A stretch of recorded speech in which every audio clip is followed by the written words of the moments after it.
إن الحمد لله نحمده ونستعينه ونستغفره ونعوذ بالله من شرور أنفسنا ومن سيئات أعمالنا من يهده الله فلا مضل له ومن يضلل فلا هادي له ونشهد أن لا إله إلا الله وحده لا شريك له ونشهد أن سيدنا نبينا محمد عبد الله ورسوله أما بعد فإن أحسن كلام كلام الله وأحسن الهدي هدي محمد صلى الله عليه وسلم وشر الأمور محدثاتها وكل محدثة بدعة وكل بدعة ضلالة وكل ضلالة في النار. قال الله سبحانه وتعالى: فأعوذ بالله من الشيطان الرجيم بسم الله الرحمن الرحيم لن ينال الله لحومها ولا دماؤها ولكن ينال التقوى منكم. حضرات، یہ ایک اہم رکن ہے. آپ کا زیادہ وقت نہیں لیا جائے گا. سال میں 2 بار ایسا موقع آتا ہے کہ اللہ کے نبی صلی اللہ علیہ وسلم کی سنت کے مطابق عید کی نماز کے بعد تصدیق کی جاتی ہے. دیکھیے، پورے مہینے ہم لوگوں نے قربانی اور ذی الحجہ کے تعلق سے کئی ساری باتیں سنی. قربانی اور اس کا مصنون طریقہ اور اس کے احکام ہم نے سماعت فرمائے. آج ہم لوگ مختصر چند منٹوں کے اندر بہت ہی اہم اور ضروری بات پر گفتگو کریں گے. آیا ہم نے قربانی سنت کے مطابق اور احکام شریعت کے مطابق کر تو لی، یا جانے کے بعد ہم لوگ اس کو ادا کر لیں گے؟ لیکن اصل سوال یہ ہے کہ اللہ تعالیٰ کے نزدیک کس کی قربانی شرف قبولیت تک پہنچتی ہے؟ اللہ تعالیٰ قربانی کس کی قبول کرتا ہے اور کس کی رد کرتا ہے؟ اصل چیز جاننے کی یہ ہے. ایک انسان پیسے اور مال خرچ کر کے اللہ کے راستے میں قربانی پیش کرتا ہے اور پتہ چلے کل قیامت کے دن اللہ کے سامنے کھڑا ہو اور اس کی قربانی میں سے اس کے حصے میں کچھ نہ ملے اس کو. اس لیے ہمیں اس بات کا خاص خیال رکھنا ہے کہ قربانی یہ سیدنا ابراہیم خلیل اللہ علیہ السلام کی سنت ہے. جب تک ایک بندہ قربانی کرنے والا سیدنا ابراہیم علیہ السلام کی سیرت کو نہ مانے گا اور نہ اپنائے گا اور اس کو نہ سمجھے گا، تب تک اس کی قربانی رائگاں اور بیکار کہلائے گی. سیدنا ابراہیم اور اسماعیل کی سنت کو زندہ کرتے ہوئے ہم لوگ قربانی کرتے ہیں. اور سیدنا ابراہیم اور ان کی اولاد کے تعلق سے قرآن نے فرمایا: قد كانت لكم اسوة حسنة في ابراہیم والذین معه. یقیناً ابراہیم علیہ السلام اور ان کے ساتھ والوں کی زندگی مسلمانوں کے لیے ایک آئیڈیل ہے، ایک رہنما ہے. یعنی مسلمانوں کو سیدنا ابراہیم علیہ السلام کی زندگی کو پڑھنا ہے، سمجھنا ہے اور اس کو اپنی زندگی میں اتارنا ہے. میرے بھائیوں اور دوستوں، ابراہیم علیہ السلام کی زندگی کیا ہے؟ ان کی سنت کو ادا کرنے جا رہے ہیں، ہمیں اس کا پتہ ہونا چاہیے.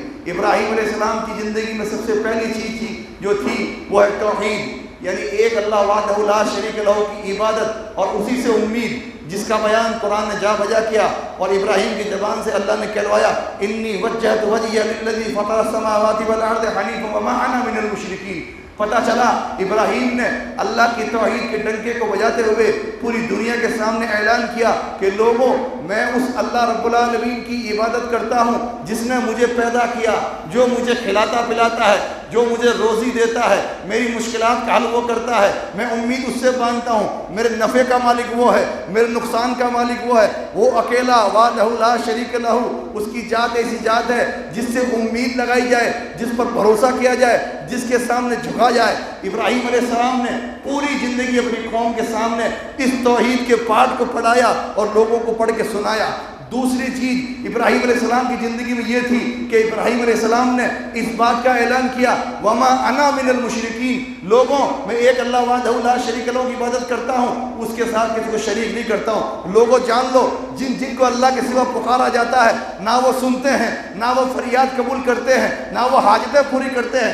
اللہ کے سوا جن کی دنیا میں عبادت ہو رہی ہے وہ کسی کام کے نہیں، وہ کسی حاجت کو پورا نہیں کر سکتے، وہ ہماری پکار کو نہیں سنتے، وہ ہماری فریاد کو نہیں سنتے. ہمیں اللہ رب العالمین سے امید لگانی ہے، اسی کو مشکلات میں اور پریشانی کے اندر پکارنا ہے.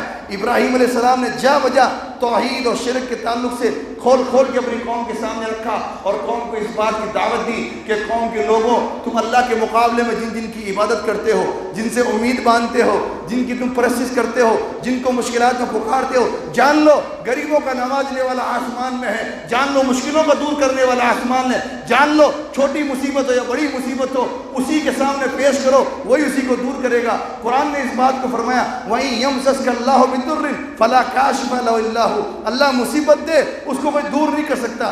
ابراہیم علیہ السلام نے چھوٹی چھوٹی باتیں بتا کے لوگوں کے سامنے اللہ کی عظمت کا بیان کیا اور لوگوں کے سامنے اس بات کو رکھا کہ لوگوں تمام کے تمام عبادت کا حقدار اور تمام کے تمام دعاؤں کا حقدار اور فریادوں کا حقدار صرف اور صرف ایک اللہ ہے، تمہیں اسی سے لو لگانی ہے، یہ توحید ہے۔ اور اس کے مقابلے میں اگر تم اللہ کے سوا غیروں کو پکار رہے ہو، غیروں کی عبادت کر رہے ہو، ماں فوق الاسباب کسی کو ندا دے رہے ہو، جان لو وہ تمہاری پکار نہیں سنتے، لیکن تمہاری یہ پکار یہ تمہارے شرک کے کھاتے میں داخل ہو جائے گی، وہ تمہارے نفع نقصان کے مالک نہیں۔ اس بات کو ابراہیم نے بیان کیا۔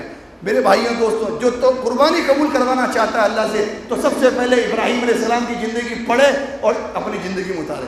دوسری چیز ابراہیم علیہ السلام کی زندگی میں یہ تھی کہ اللہ فرماتا ہے وَإِذْ قَالَ رَبُّهُ أَسْلِمْ قَالَ أَسْلَمْتُ لِرَبِّ الْعَالَمِينَ، ابراہیم سے اللہ نے کہا ابراہیم تو جھک جا میرے سامنے، فرما بردار ہو جا، میرے ہر حکم کو مان لے۔ تو فوراً انہوں نے جواب دیا قال اسلمت لرب العالمین، میں رب العالمین کے سامنے جھک جاتا ہوں، اس کا فرما بردار ہو جاتا ہوں، اس کا مطیع ہو جاتا ہوں، اس کے ہر حکم کو مان لیتا ہوں۔ تو اگر قربانی قبول کروانی ہے تو یہ صفت پیدا کرنی پڑے گی کہ ہم اللہ کے ہر حکم کو مان لیں۔ کیا ہم اپنے غور کریں اپنی زندگیوں پر، کیا اللہ کے ہر حکم کو مانتے ہیں؟ اللہ کا سب سے اولین حکم یہ ہے کہ کل قیامت کے دن ہم لوگ پہنچیں اور کہیں اے اللہ ہم قربانی لے کے آئے ہیں، ہر سال قربانی کرتے تھے، اے اللہ ہم عمرے لے کے آئے ہیں، ہم حج لے کے آئے ہیں، ہم زکوٰۃ لے کے آئے ہیں، ہم روزہ لے کے آئے ہیں، ہم صدقہ و خیرات لے کے آئے ہیں۔ اللہ کہے گا ٹھہرو ٹھہرو، یہ سب بعد میں، ان کی پوچھ بعد میں ہوگی۔ سب سے پہلی چیز جو میرے پیغمبر نے میرے حبیب نے تمہیں کہی تھی ان اول یحاسب به العبد بصلاته، سب سے پہلی چیز اس کی چیک کرو اس کی نمازیں کیسی ہیں۔ فَإِن صَلَحَتْ، اگر وہ صحیح اور درست ہے فقط افلا و انجا، وہ کامیاب اور کامران ہے۔ وَإِن فَسَدَتْ فقط خاب و خسرا، اگر وہ نامکمل ہے، اگر پوری نہیں ہے تو وہ ناکام و نامراد و برباد ہے۔ میرے بھائیوں دوستوں، قربانیاں لے کے پہنچیں گے اللہ سائڈ میں کر دے گا، حج لے کے پہنچیں گے اللہ سائڈ میں کرے گا، بے نمازی کی قربانی اللہ کے یہاں قبول نہیں ہوگی۔ میرے بھائیوں دوستوں، سب سے پہلے اگر چھری چلانی ہے تو اپنی اس غفلت پہ چرائیے، سب سے پہلے چھری چلانی ہے تو اس شرک پہ چلائیے، سب سے پہلے چھری چلانی ہے اللہ کی نافرمانی پہ چلائیے۔ ہماری نمازیں نہیں ہوگی تو کل قیامت کے دن ہماری قربانی قبول نہیں ہوگی۔ یہ دوسری چیز ہے جن لوگوں کی قربانی قبول نہیں ہو، شرک کے ساتھ میں۔ اللہ کے حبیب کو اللہ تعالیٰ نے فرمایا ابراہیم کیا اے نبی آپ سن لیں وَلَقَدْ أُوحِيَ إِلَيْكَ وَإِلَى الَّذِينَ مِن قَبْلِكَ، اے حبیب آپ حبیب کبریا ہیں، آپ سرور کونین ہیں، سید الانبیاء ہیں، امام الانبیاء ہیں، سن لیں ہم آپ کو بھی حکم دیتے ہیں اور آپ سے پہلے جتنے پیغمبر گزرے ہیں ان سب کو حکم دیتے ہیں لَئِنْ أَشْرَكْتَ، اگر آپ نے شرک کیا اللہ کی ذات میں ذرہ برابر شرک کر لیا لَيَحْبَطَنَّ عَمَلُكَ، آپ کی ساری نیکیاں برباد ہو جائیں گی۔ ہم ایک قربانی ہم 100 قربان کر رہے ہیں ایک دن میں جانور، نماز 5 نہیں 500 پڑھ لیں دن بھر میں، روزے 30 نہیں 360 رکھ لے میں، ہر سال حج کر لے میں، پورے مال کی زکات ادا کر دے میں، اور تھوڑا سا اللہ کے ساتھ شرک کر لیں، اللہ تعالیٰ ساری نیکیوں کو برباد کر دیتا ہے۔ یہ اللہ نے ہمیں ڈرانے کے لیے اپنے آخری حبیب کے نام سے فرمائی بات۔ لَئِنْ أَشْرَكْتَ، اے حبیب بالفرض ناممکن بات ہے کہ آپ شرک کر لیں، لیکن ہمیں ڈرانے کے لیے کہا کہ اگر آپ نے شرک کیا آپ کی نیکیاں برباد ہیں۔ تو پہلی چیز شرک کے ساتھ قربانی قبول نہیں، دوسری چیز بے نمازی کی قربانی قبول نہیں، اور تیسری اور اہم چیز کہ لوگوں کا خون چوس چوس کر، لوگوں کا ناحق مال غصب کر کے، حرام خوری سے اور سود سے اور چوری سے خیانت سے مال کما کے اللہ کے سامنے 50,000 کی قربانی پیش کریں، 1 لاکھ کی پیش کریں، اللہ اس کو ذرا برابر وزن نہیں دے گا۔ اللہ کے پیارے حبیب فرماتے ہیں، صحیح نسائی کی روایت ہے، اللہ تعالیٰ اللہ کے نبی فرماتے ہیں یا ایھا الناس، اے لوگوں ان اللہ طیب، اللہ پاک ہے، لا یقبل الا طیبا، اللہ پاک چیز کے علاوہ قبول نہیں کرتا۔ تم لوگوں کا خون چوس کے میرے سامنے لا کے پیش کر دو کہ اللہ میں یہ مال تیرے سامنے پیش کرتا ہوں قبول کر لے، اللہ کا قبول نہیں کرتا۔ تمہاری جیب میں حرام پڑا ہے، تمہاری پیٹ میں حرام پڑا ہے، لوگوں کا خون چوس چوس کے تم نے پیسہ جمع کیا بیاج کے ذریعے، سود کے ذریعے، ناحق طریقے سے۔ اللہ کے حبیب فرماتے ہیں، صحیح ترمذی کی پہلی حدیث ہے، آپ فرماتے ہیں کہ لا تقبل الصلاۃ بغیر طہور، اللہ تعالیٰ ناپاک آدمی کی، بغیر وضو آدمی کی نماز قبول نہیں کرتا۔ ولا صدقۃ، اور اللہ صدقہ قبول نہیں کرتا۔ من غلول، خیانت کے مال سے، چوری کے مال سے، دھوکے کے مال سے، ناحق قبضہ کیے گئے مال سے اللہ صدقہ قبول نہیں کرتا۔ خوب قربانیاں کر دو، اور اگر لوگوں کا مال کھایا ہوا ہے ناحق طریقے سے اللہ قبول نہیں کرے گا۔ اور چوتھی اور آخری بات کہ اللہ قبول کس کی کرتا ہے؟ اللہ تعالیٰ نے حابیل اور قابل کی زبان سے کہلوا دیا، ان کی قربانیاں ہوئی، آدم کے دونوں بیٹوں نے قربانی پیش کی، پوری انسانیت کو اللہ نے درس دینے کے لیے فوراً ایک بیٹے کی قربانی قبول کر لی آدم کے، اور دوسرے کی رد کر دی، اور فرما دیا ان اللہ یتقبل اللہ من المتقین، اللہ تعالیٰ متقین کی قربانی قبول کرتا ہے۔ اور سورہ حج کی 37 نمبر کی آیت میں اللہ فرماتا ہے لن ینال اللہ لحومها ولا دماؤها ولکن ینال التقوی منکم، تمہارا گوشت تم کھا کے پورا کر دیتے ہو، خون بکرے کا تم بہا کے ختم کر دیتے ہو، نہ گوشت اللہ کو پہنچتا ہے نہ خون اللہ کو پہنچتا ہے۔ ارے جو اللہ کو چیز پہنچتی ہے وہ تمہارے دلوں کا تقویٰ ہے، وہ تمہارا ظاہری اعمال نہیں ہے۔ التقویٰ ہا ہونا، تمہارے دل کی کیفیت جو ہے، تمہاری پرہیزگاری، تمہارا اللہ کا خوف، اللہ کی نافرمانی سے ڈرنا، نیکیاں کرنا، یہ دل کا جذبہ جو ہے یہ اللہ کو قبول کرتا ہے، اللہ کو قبول کرتا ہے، اللہ کو پہنچتا ہے۔ تو پتہ چلا چوتھی چیز یہ ہے کہ اللہ کس کی قربانی قبول کرتا ہے؟ اللہ قرآن میں کہتا ہے میں نیک اور متقی پرہیزگار لوگوں کی جو گناہوں سے بچنے کی زندگی بھر کوشش کرتے ہیں اور نیکیاں کرنے کی کوشش ان کی قبول کرتا ہوں۔ پانچویں اور آخری چیز اللہ قبول اس کی کرتا ہے جو قبول ہونے کی دعا کرتا ہے۔ یہی ابراہیم علیہ السلام، یہ اسماعیل علیہ السلام، یہ ان کا مرتبہ دیکھیے، کعبے کی ریکنسٹرکشن کا ہو رہا ہے، نیا کام کعبے کی تعمیر ہو رہی ہے دوبارہ، اور کعبے کی تعمیر کرتے کرتے پتھر رکھ رہے ہیں اور کیا دعا کر رہے ہیں؟ ربنا تقبل منا انک انت السمیع العلیم۔ اے اللہ اتنا نیک کام تیرے سامنے کر رہے ہیں، تیرا گھر دوبارہ بنا رہے ہیں، ایک ایک اینٹ ایک ایک پتھر رکھ رہے ہیں، اے پروردگار عالم ہماری طرف سے اس کو قبول فرما دے۔